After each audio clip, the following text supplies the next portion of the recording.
Hello, everybody. This is Mr. Storm, and this week we're going to focus on business writing. So, for a couple of weeks now, we've been talking about professionalism. Last week we talked about communicating in person professionally, and we even talked a little bit about email communication and communicating on messenger. This week we're going to focus on other forms of writing business or other forms of business writing. Sorry, my communication skills aren't up to par today, apparently. We're going to focus on other forms of business writing, such as writing memos or letters. We are going to talk about emails again, but in more detail. And this week, you're going to have the opportunity to craft each of those and try these new business writing skills you're about to learn. So, here are some basics with writing any form of business correspondence.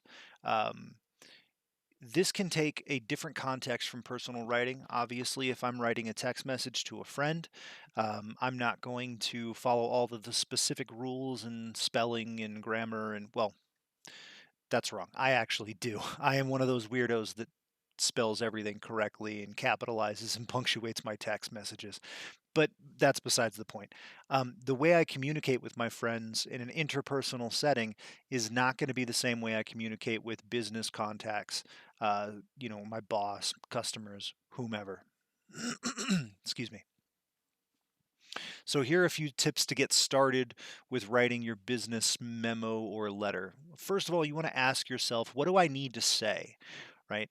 Uh, we don't like these rambling, long stream of consciousness writing um, kinds of letters that never really get to the point, right? You need to figure out what it is that you need to communicate in this letter so that you can respect your reader's time, right? If you give them an 8-page letter and at the very end you finally make your point and they understand what you're trying to say, it's you're not respecting their time, right? So figure out what you need to say first.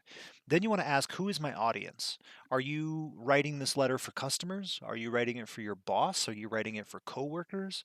Who are you writing this for? Because your audience is going to kind of dictate how you word things, how formal the letter needs to be, so on and so forth.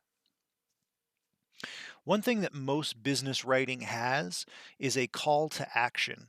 Now, a call to action is essentially just a statement that says what you want them to do, right? We're writing a business letter so that we can try to convince someone to do something for us, right? So you need to tell them what that is very clearly. Let them know what you want them to do. Number four, get to the point quickly, right? Um, Figure out what your point is and get to it quickly, as soon in the writing as you possibly can, so they know what to expect or what you expect from them. Number five, omit unnecessary words. Get rid of things that don't need to be there, right? Um, if your writing style has a bunch of flowery language in it, maybe cut out a bunch of that stuff, right? We're just trying to get to the point. We don't want a bunch of extraneous nonsense. If you find yourself, 17 sentences deep into a story about I don't know, your last birthday party, cut it out. All right, this is business. We don't need to know that stuff. And number six, proofread and revise your work. This is probably the most critical point out of all of these. Every time you write a business email, every time you write a memo or a letter or a report or anything that's going to be communicated in a professional context, you need to proofread your work. Never, ever, ever send out your rough draft for any of this stuff, right? Always go over your work a couple of times. Have someone else read it and give you their opinion. Okay, never send out your first draft. So let's talk about email. So to write an effective business email, follow a couple steps. These steps right here will help you to write your email properly. So number one, you need to include a subject line. I cannot tell you how many emails I've received from students or from adults that do not have subject lines. Now, for security reasons, I don't open emails without a subject line. they go right into my trash can, right? I only will read, what I do is I read the subject line. If it's relevant information I need to read, then I'll open the email. Okay, and most people are like that. You need to give them a relevant, brief, but descriptive subject line so they know what to expect. Number two, include a brief and friendly greeting. Okay, you can use first names if you're very familiar with this person, but for the most part, you're gonna want to use last names. Last names are usually more professional, right? Mr., Mrs., so on and so forth. If you don't know their gender, then you can use their full name. That's pretty much a general rule. If you don't know their gender just by their name or whatnot, then you can just use their full names. I've had situations in the past where I assumed someone was a male because of their first name, sent emails using male pronouns and things like that, and turns out months later I find out that I was talking to a female the whole time, and I get really embarrassed. Um, Number three, start the body of your email with your main point, right? This is getting to the point quickly. You do not want to bury them in a bunch of extra information they do not need. Let them know what you're writing them about. Like, if you can, put the point of your email in your subject line also, right? Let them know what you want. Number four, at the end, use thanks or sincerely to close out your email. Make sure you give them your contact information, your name and your contact information. Most email applications allow you to set up a signature block. Um, Definitely do that and make sure your signature is professional, right? Name, contact information, place you work for, that kind of stuff. You don't want to include quotes in your signature block. This is some kind of trend that I've noticed. It's tacky, right? Um, you don't want to put quotes in there. Just leave quotes out of it. Just leave it alone. Number five, do not forget to proofread before you hit send. Yes, even emails. Okay, proofread your emails before you send them off. Right? The one thing about emails that's different from most other forms of communication is emails tend to be saved for a long time, right? If I get a letter, if it's an important letter, maybe I'll save it, but for the most part, I throw those away. With emails, I keep them. I keep almost every email I've ever received. I organize them in files so I can find them later, but I keep emails. And people will keep your emails when you send them to them. Make sure you proofread it so they don't have a misspelled or improperly worded email sitting in their inbox forever. So here's an example of a bad email. I'm sure we can go through here and point out all the bad stuff in this email. First of all, the subject line is help. That's not wonderful. That's not a good subject line. It doesn't tell me anything. So right off the bat, I mean, they didn't capitalize, so there's some spelling errors in there. Saturday does not have two R's in it. He's going on and on and on and on and on about all this stuff that doesn't matter. And, I'm having trouble figuring out exactly what he wants, right? The sign off here is okay, it looks like, but I covered it up with the sign off at the bottom looks okay, except for he just gave his name or his first name. Probably want to use your last name in there as well. Let's take a look at a good email, right? All right. So this email is short, it's to the point, and gives all the information. The subject line right there, schedule change request for June 27th. Perfect. That tells me exactly what I need to expect. There's a salutation in there. All the words are spelled correctly, punctuation.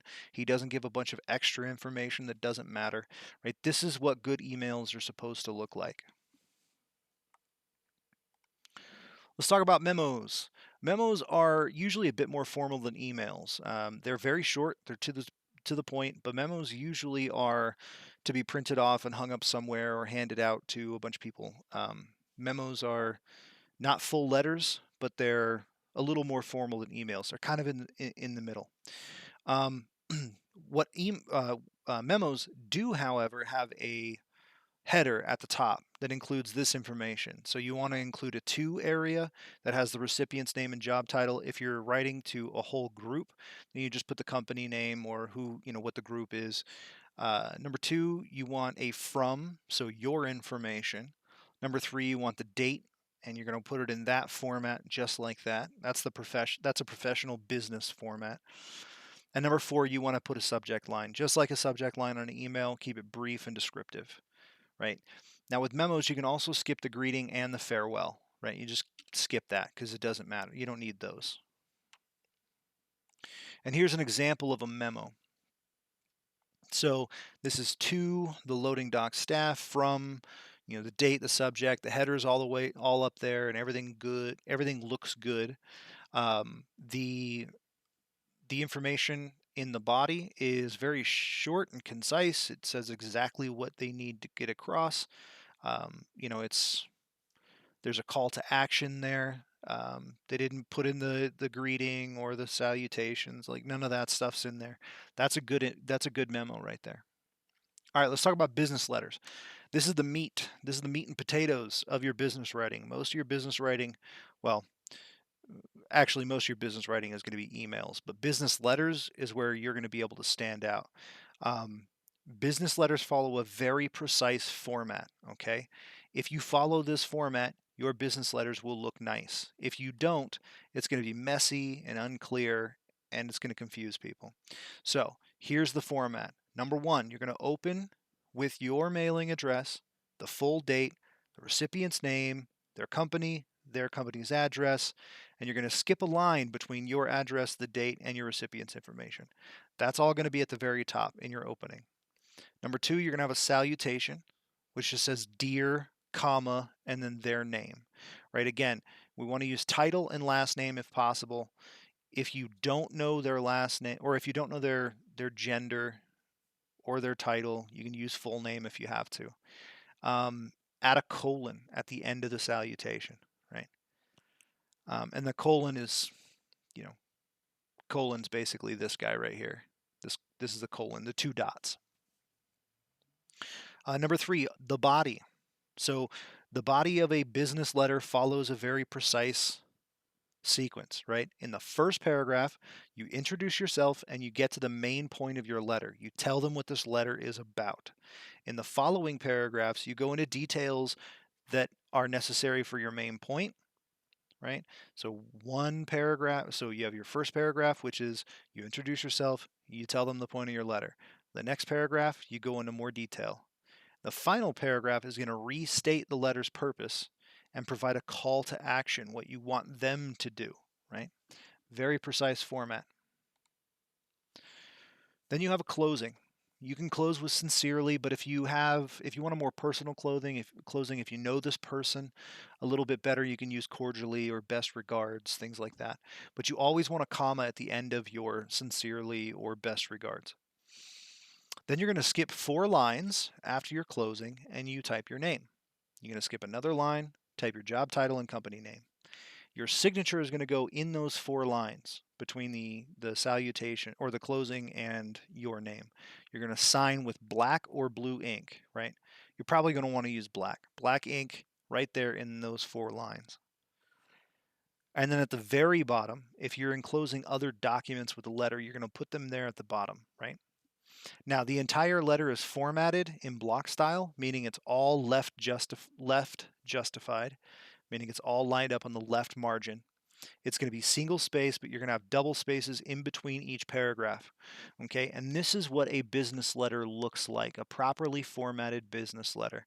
It's kind of hard to see because it's a little bit, whatever, but this is up here, your address.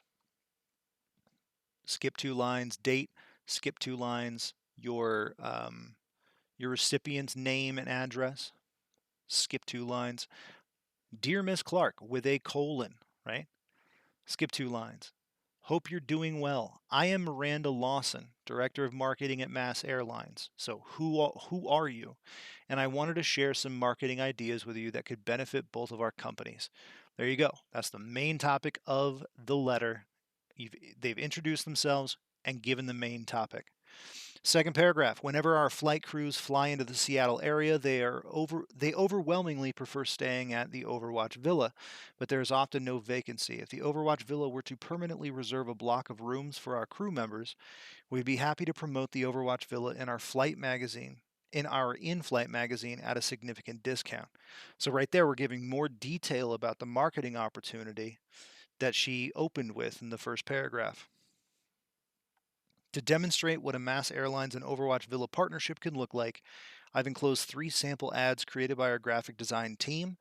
These samples should provide what we're eager, or should prove to you that we're eager to highlight the Overwatch Villa for the millions of passengers we serve each year. If you'd like to discuss this in further detail, I can be reached at blah, blah, blah, blah, or blah, blah, blah. I look forward to hearing from you. So right there at the very end, there was a call to action saying, hey, give me a call or email me about this proposal, right? This is a very well written business letter. Then sincerely, signature, and then her information. And then when that goes away, go away. There we go. At the very bottom, you'll see that it has enclosures. Enclosures, 3 samples of print advertisements. Those are the 3 advertisements she told her that she was including, right? And that's all down, you have to indicate that there are enclosures here and how many and what they are so that people can be sure they've gotten all the information from you they need. So that is a well-written business letter. So there are a couple tricks to formatting business documents properly. It's not very complicated, but if you screw it up, it can have a huge consequences for the overall look of your document. First of all, you want to keep your formatting simple. Don't do a bunch of crazy stuff. Don't center align all your text. Don't, change the color to hot pink. Just keep it simple. Like use traditional fonts such as Times New Roman. Usually with printed documents, serif fonts like Times New Roman look better. And a serif font is a font with like the little tails on the ends of the letters. Times New Roman has little tails. The font on this slide is a sans serif font, meaning there are no little tails. That usually is better for screen presentation or, online kind of stuff. Serif fonts for printed, like Times New Roman, sans serif, like Arial, for screen. Number 3, only use black for the font and white for the background. Okay? Again, don't go crazy with the formatting here. It's a white piece of paper with black font. That's what you're looking for. Number 4, left align your text. Seriously, do this. Left align your text. Do not right align or center or justify or any of that stuff. Make it left aligned. Number 5, use single spaced paragraphs. Don't take up too much space in between your lines. Okay? A single space format is perfectly fine, except for between paragraphs. Between paragraphs, you want to skip a line. Number 6, use consistent formatting throughout the document, meaning don't change the font halfway through. Don't change the font size halfway through. And speaking of font size, you want to keep it pretty conservative, right? Whatever looks best for your document itself, keep your letter on one page, but try to fill up as much of the page as you can. But don't go crazy. Don't make 24-point font for your letter. You don't need that. Number 7, 1-inch margins are fine in most cases. Sometimes you might change that depending on the nature of the document, but for the most part, you're going to use 1-inch margins. And last but not least, please proofread your work. Always, always, always, always, always proofread before you turn anything in or send anything out. So in conclusion, the way you write is a reflection of your character. It really is. If your documents are messy, inconsistent, or wacky, that can make you look less professional, right? If you write something that is formatted properly, it looks clean, it's written well, people are going to have a better opinion of you. They're going to think that you're more professional, and they're going to kind of respect your opinions a little bit more because they can see that you've taken the time to care for the formatting of this document. I know it sounds like maybe I'm taking it too seriously, but this really does happen. People do look down upon others for not formatting their stuff properly, or spelling words wrong, or you know using LOL in the middle of a business letter. Okay, you will get looked down on. Get your point across quickly. Okay, respect the other person's time, and they'll respect yours. Don't waste their time by spending, you know, a 4 or 5 sentences telling them an anecdote that isn't relevant to what you're doing. As always, be kind and courteous. Okay, if you are writing an angry letter and you're trying to hide it by being overly kind and overly courteous and passive aggressive and sarcastic, people are going to pick that up. Okay, if you're writing in anger, don't stop yourself, give yourself a breather, go jog for a minute, get a coffee, whatever you have to do to calm down, then come back to it and write it with fresh eyes. Don't write an angry letter and send it off. Okay, people pick up sarcasm and passive aggressiveness in writing very easily.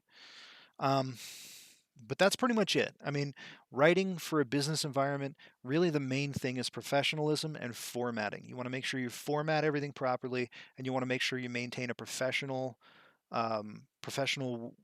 way of communicating throughout the whole document. But that's it for me. Thank you for paying attention. I will see you next week.